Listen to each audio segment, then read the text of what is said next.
Ontario landlords, welcome to another episode here. How we can get you some information today.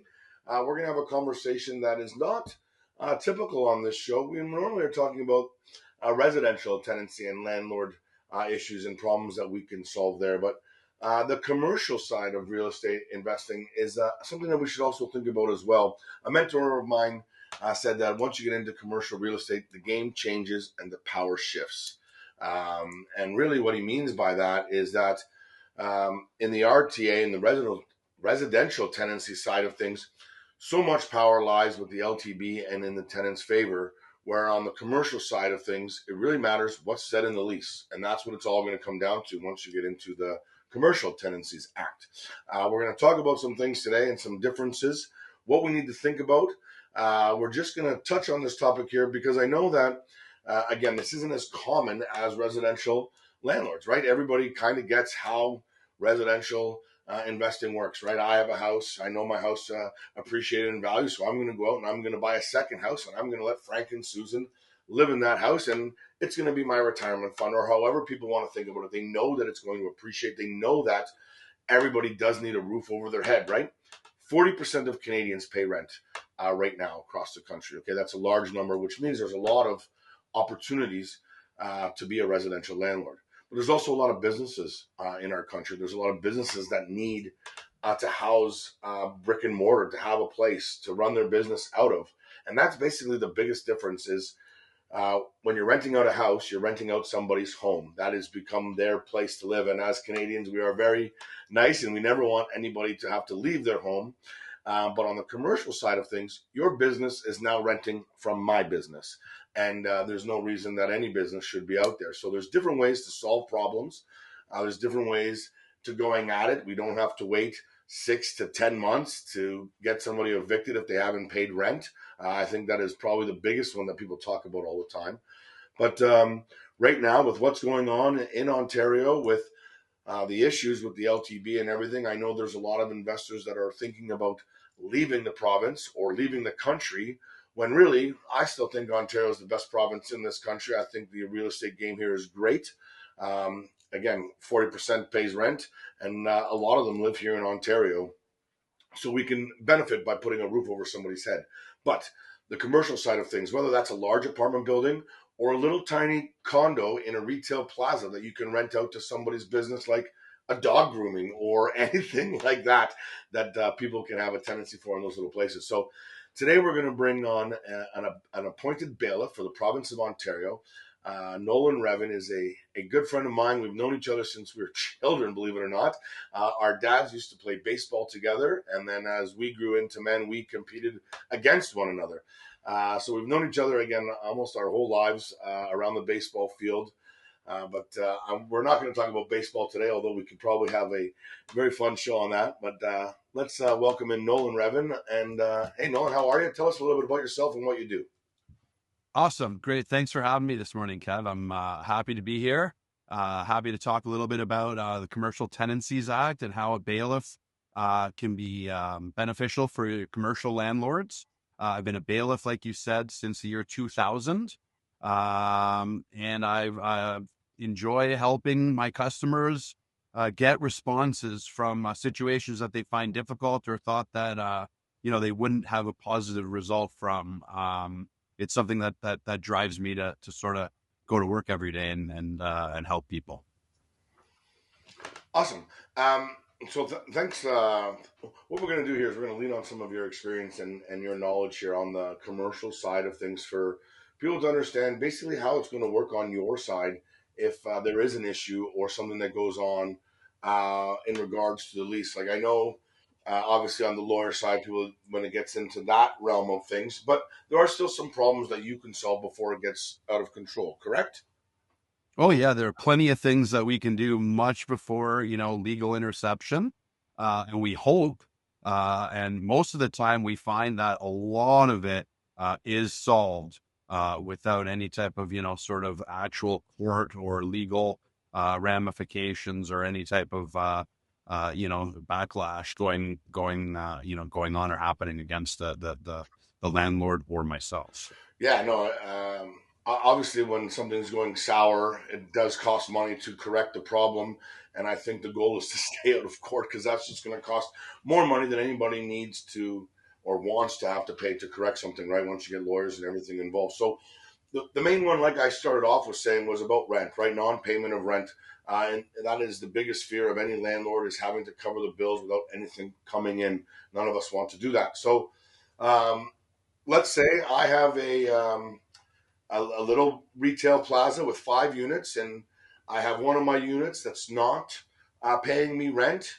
And I give you a call and say, hey, what can I do? What are we looking at here? What's a situation here?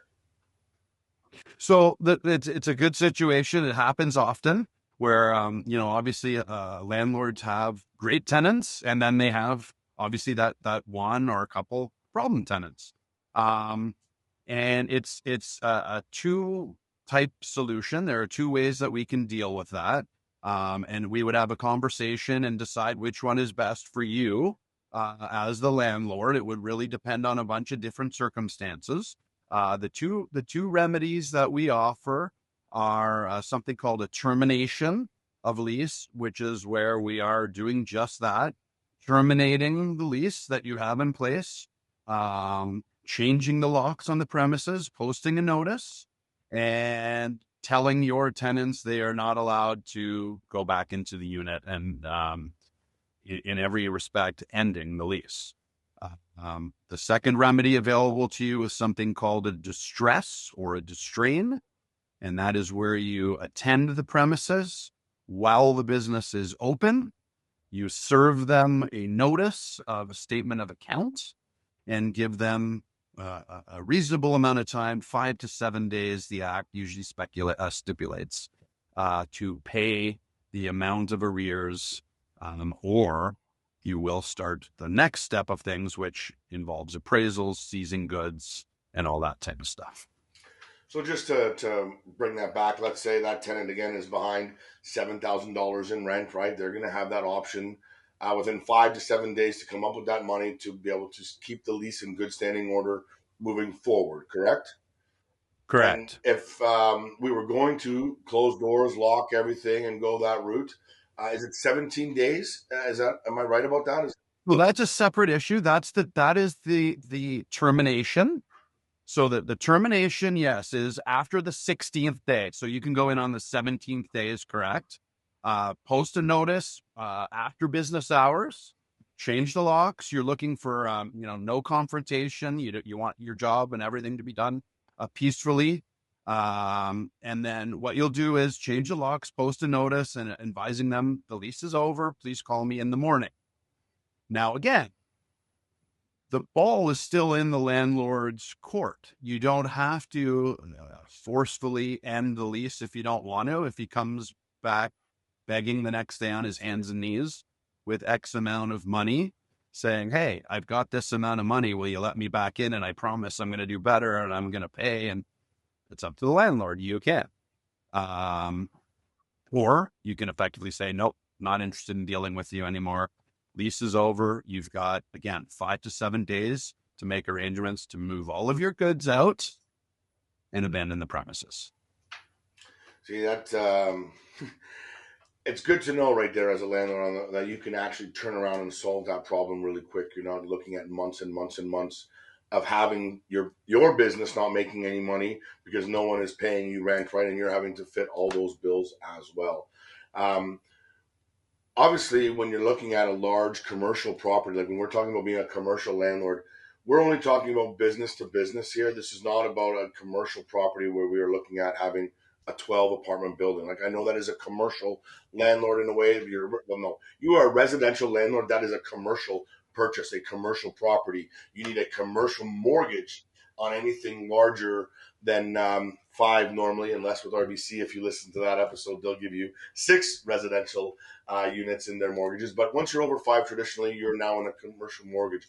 But you'd be using a bill if instead of our paralegals at Stonegate Legal Services for anything, you're looking at a commercial tenancy, a business to business transaction. It is not somebody's home, it is where somebody runs their business. Um, so when we look at larger buildings, like when you're talking about, wow, I just think about like factories and stuff like that when you get into like the big numbers of things.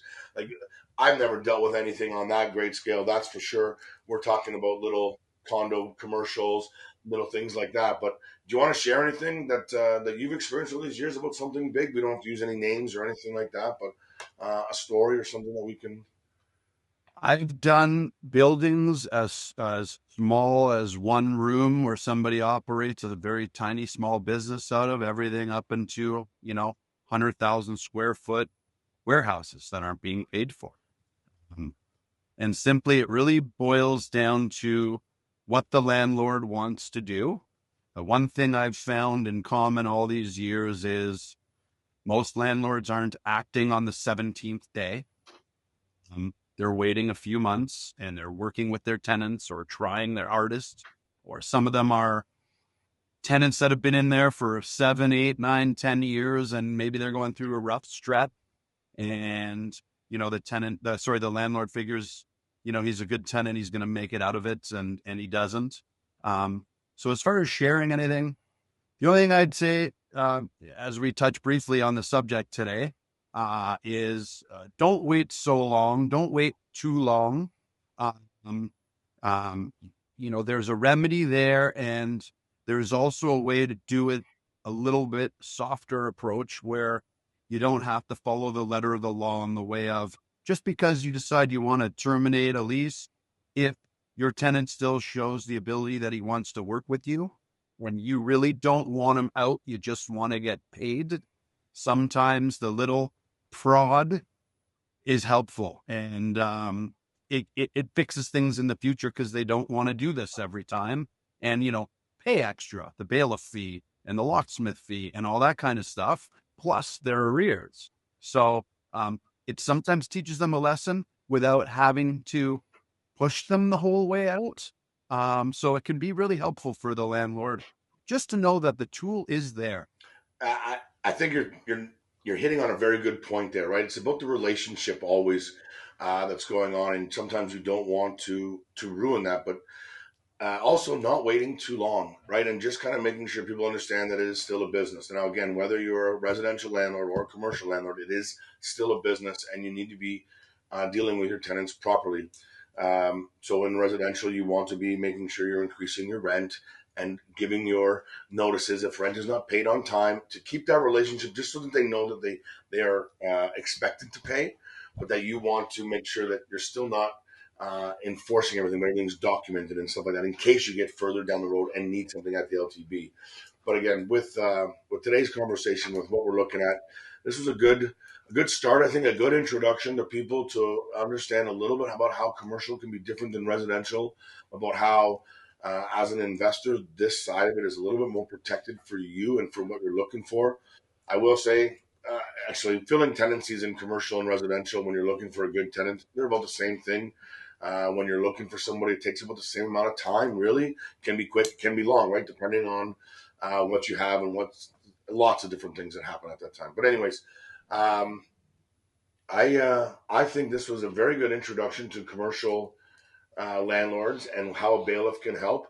We will definitely have Nolan back again where we can dive into a little bit more specifics about each of those ways we can end a tenancy or deal with non-payment of rent, and maybe get into a couple of other situations where they can help with our commercial landlords as well.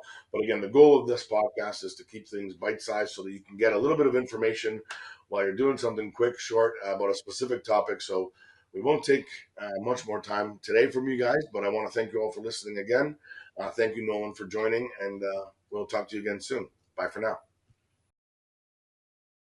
Please remember, while we are professionals, this podcast is for informational and entertainment purposes only. The advice shared may not apply to your unique situation. Always seek personalized advice from a qualified professional before making any investment decisions. Hey, everybody. Thanks so much for joining us this week. I hope you enjoyed the episode. If you're finding it informative and useful, make sure to like, subscribe, share with a friend so that we can keep getting the information out there to Ontario landlords. And keep on joining us. We'll see you next time.